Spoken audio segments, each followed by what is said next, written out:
and welcome. Doomsday Clock is a 12-issue series from 2017, written by Geoff Johns and illustrated by Gary Frank. Technically, this series was teased in both DC Rebirth #1 and in the Batman and Flash crossover story, The Button.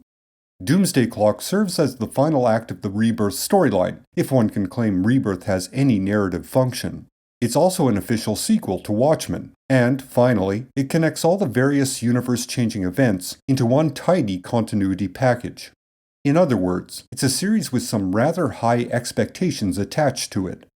On the surface, if one accepts the premise and goes with it, it will deliver a satisfying story. However, if one digs a little deeper, it has some rather glaring flaws. The writer, Geoff Johns, has a track record of reworking a character's convoluted past in order to give that character a fresh start. Green Lantern and The Flash being prime examples of this approach. Perhaps the best example of the two is Green Lantern. Since the 90s, Hal Jordan has gone through some significant changes. He became a murderous villain known as Parallax.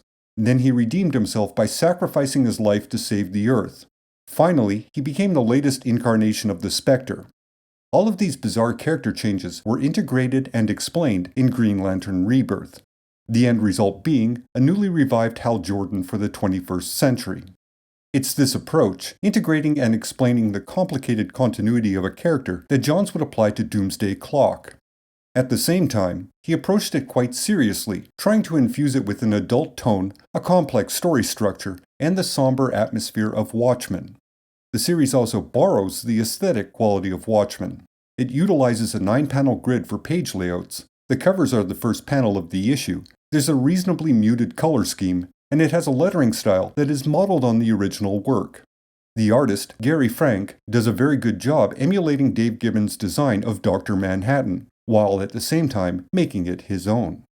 So on a purely visual level, Doomsday Clock looks like a sequel to Watchmen. On a story level, it's competent, but it's not exactly a piece of work with the substance of its predecessor. It's undeniably true that Geoff Johns went all out with the story. He crammed as much as he could into every issue, creating a doomsday atmosphere and a dense series of events.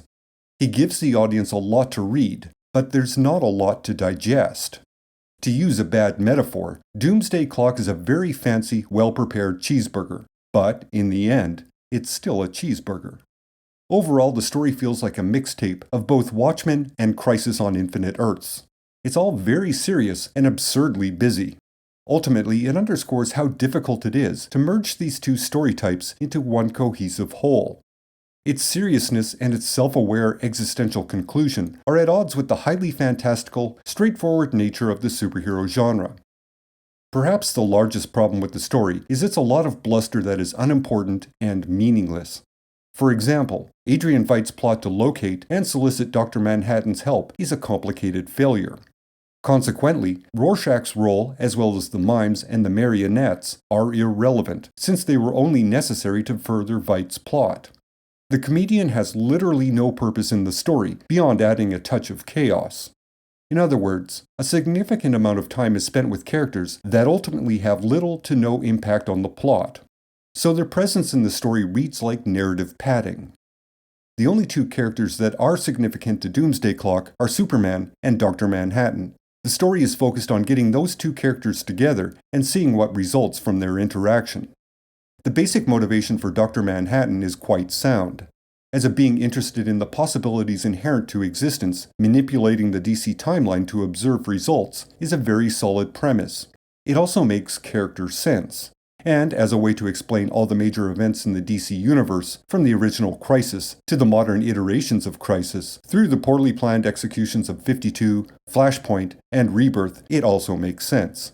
Mind you, it's only implied that Manhattan's manipulation of the timeline spawned some of these more recent events. It's not stated definitively. The portion of the story that stands out as being weak and contrived is Manhattan's inability to see beyond a certain point in time. The implication being, this is the point in history where Dr. Manhattan has to make a decision: destroy Superman or be destroyed by Superman. And until that decision is made, the future doesn't exist. It's an oddly binary conclusion that doesn't make logical sense. In a universe capable of rewriting itself and splitting into alternate timelines, Manhattan should see an infinite amount of possible outcomes beyond that point in time. After all, as seen within the story, Manhattan does make decisions to affect outcomes all the time. So again, it makes no sense that this one decision produces a blank area he cannot see beyond. His inability to do so is a cheap plot convenience used to create mystery and tension. At least that's one plausible interpretation. There may be others that I've overlooked. Also, it is rather convenient that Manhattan appears in the DC Universe on the day of Superman's first appearance in 1938. This is a plot beat one has to overlook because it is clearly arbitrary and necessary for the story. The new status of the DC Universe being referred to as the Metaverse is quite appropriate. Furthermore, the explosion of Krypton, being the Big Bang that gives birth to the DC Universe, is equally appropriate. Conceptually speaking, it's a solid, somewhat metaphysical premise. It's not at all challenging on an intellectual level, but it does what it's supposed to do. It acknowledges Superman as an important figure and a symbol to both the audience and the fictional DC universe. The basic premise of the metaverse is it exists on hope. Superman, being the greatest, most iconic hero, inspires this emotion in others.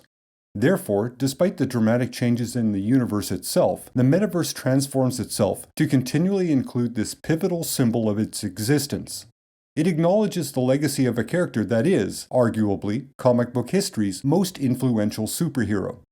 Critically speaking, this new status is a comfortable soundbite that distracts just long enough to register. The metaverse itself is a very self-aware premise. At the same time, it's one that lacks any self-reflection. So it's quite shallow and has very little to interpret. Therefore, it's a statement rather than a layered, subtle concept with a potentially meaningful impact. That being said, its intent is to be inspirational, not challenging or revealing.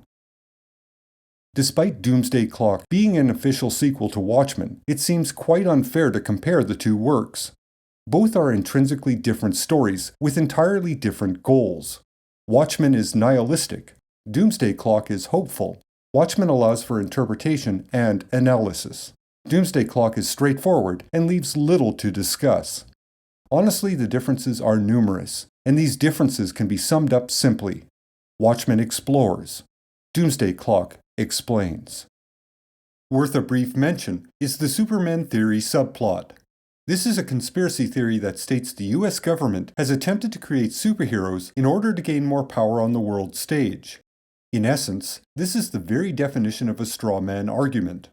It's not a theory that contains a reasonable argument based on evidence, nor is there a reasonable challenge to that theory. It is unambiguous with an obvious conclusion. The best one can say about this element is it contributes to the metatextual message that Superman is the beginning of the superhero genre. Beyond that, it's uninteresting and a highly contrived plot beat used to support the chaos erupting in the story. In the end, this all points to the underlying problem with Doomsday Clock. It tries to have a high-concept, metaphysical approach to the genre. At the same time, it has a dense, overly complicated plot, a mature tone, and a somber atmosphere. However, these aspects are neither challenging nor revealing in any meaningful capacity. The complexity they attempt to represent is very surface level. Basically, Doomsday Clock attempts to be Watchmen in scale and tone, but its approach is very simplistic. Where the series works is as a straightforward, action-oriented story. It incorporates the history of the DC Universe within a reasonably coherent story, and then it gives that history a slightly new context. I should take a moment and mention that Dr. Manhattan's effect on DC continuity may be a flimsy interpretation on my part. It's not entirely baseless, as it is implied in the story, but I have to admit, there's not a lot of evidence to support this notion. Both Rebirth and 52 seem to have been affected by Manhattan, but it could be these were simply events he witnessed. Basically, I was trying to give Geoff Johns some credit for an element that may have some subtlety to it. Also, the metaverse is an evolving concept. So, again, the interpretation presented is subject to change. It seems reminiscent of something Grant Morrison proposed circa multiversity, or within multiversity itself. Specifically, the concept that the DC universe was self-aware. However, I couldn't find any interviews or articles where he specifically mentioned this concept, so this may be something I've misremembered. Regardless, these are my initial impressions from reading Doomsday Clock. The metaverse itself may be a subject that requires more analysis at a later time. That's it for today. Like, share, subscribe, and comment, and I will talk at you later. Until next time.